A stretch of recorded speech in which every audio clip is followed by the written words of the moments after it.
Oh, good topic. I wanted to bring this up today, and I'm glad somebody did. I want to talk about Carvana really quick. So, in 2023, one of my predictions was that Carvana was a terrible, debt-ridden stock that was headed to zero. It was the prediction from that year that I was most wrong about. Carvana went to the moon, went incredible.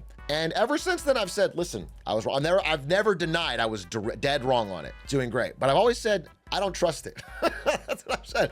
I was like, you know what? I'm fine to be wrong. I missed the boat on that one. I don't trust it. The numbers don't add up. I mentioned it 3 weeks ago. We interviewed that car dealership guy because he had just interviewed the CEO of Carvana. And I basically pressed him in my interview. I was like, bro, why didn't you ask him about how, for example, Carvana claims to make more per used car than anyone else has ever made from a used car ever. Somehow they have the greatest profit margins in history. Somehow they're doing business that no one else has ever done. Somehow they don't seem to recognize their expenses on their accounting forms. I asked about that, okay?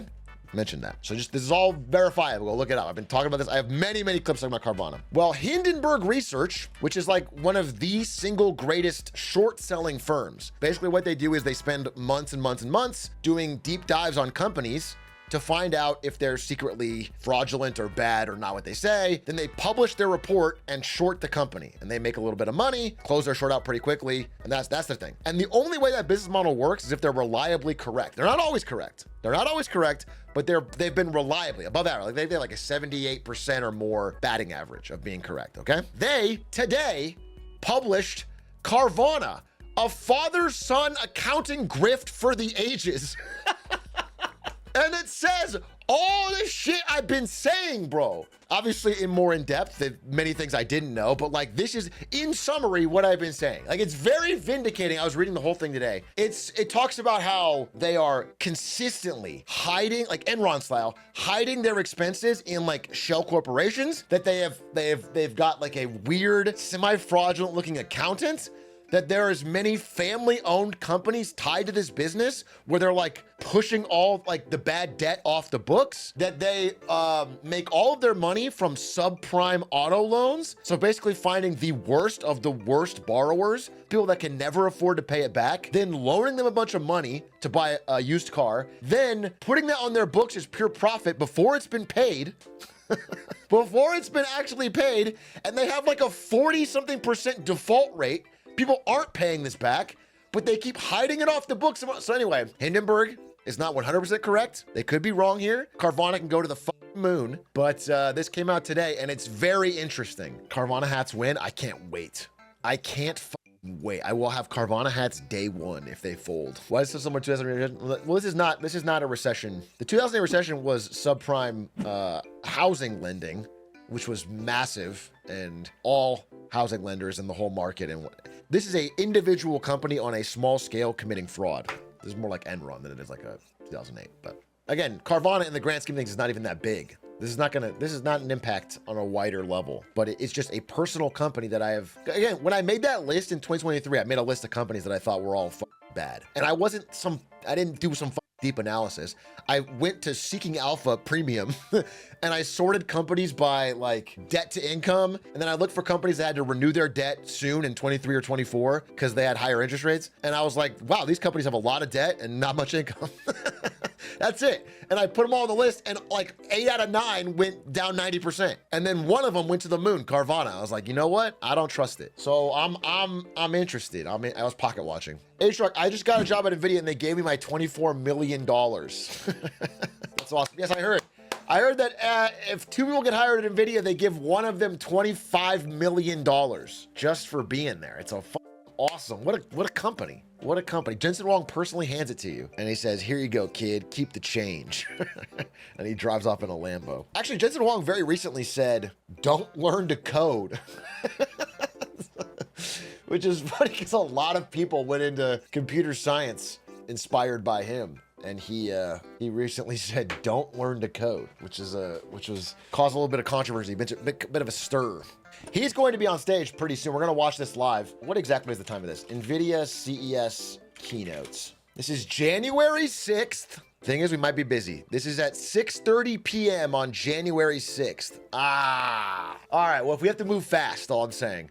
You guys all know what we're doing on January 6th. We don't need to say it out loud.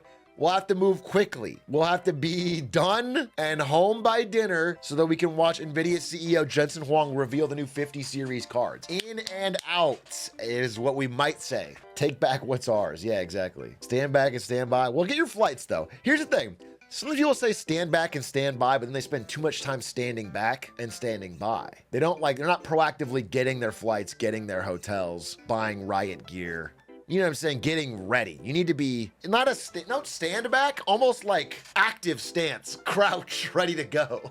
Hey, by January 14th, little good news. We can start off with some good news. Lena Khan and the FTC have made it so that one-click cancel is mandatory on all gym memberships, everything. One click to cancel, I believe, comes into effect January 16th. Let me confirm my dates here, but this is awesome. This is straight up awesome. It is a small thing, but it's gonna make, January 14th. Here it is. And they have until May to come into full compliance, but the rules in effect on January 14th, having worked at a corporation, when legislation like this comes out, all the big ones will try to be in effect by January 14th. They don't like any hassle, even with non-American, even with GDPR from Europe, we had to move mountains to get it all ready for. So I think this is gonna be good. You're gonna notice this, and this is gonna be awesome. I'm gonna notice it for things like news subscriptions that I subscribe to. Sometimes it's a pain in the ass to cancel. Thank God for Rocket Money. What did Ardev say? Will it work on my Atrioc sub? First of all, it's never been difficult to cancel an Atrioc sub. And secondly, why would you want to? Do you know what I'm saying? What do you think Lena Khan's gonna do that she's being replaced? Ideally, she's gonna come on the Atrioc broadcast. Now that she's doing this press tour, she should come on the show and talk about the work that she's done and what she wants to do next. But realistically, I don't know. I mean, super realistically, I don't think she'll do this, but super realistically, she'll go work for Google.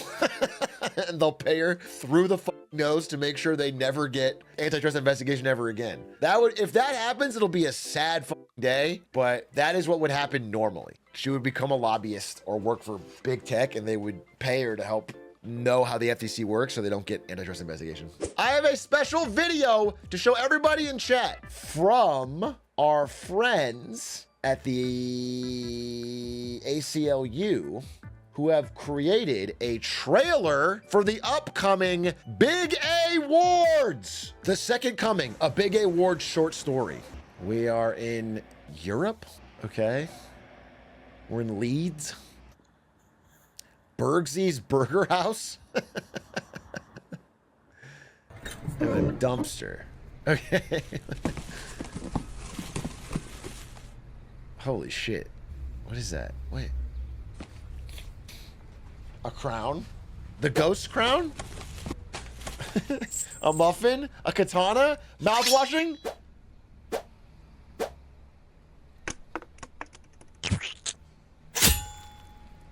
Bananas?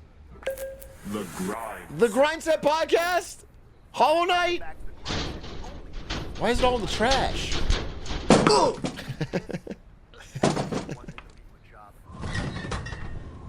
Oh, Lion the Witch in the Wardrobe?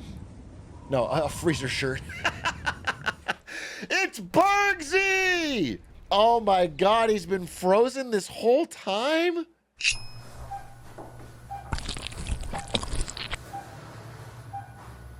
Please save him. House MD. Or Chase. This is crazy. This is crazy. Oh my. Why would he have the soul of a hot dog in it? He's literally a burger. We are so back. Yo, listen up. Join Bergsy and Little A at the Big A Awards. Cast your vote now for Best Streamer, Song of the Year, and so much more by just heading to bigawards.com. I'm sorry.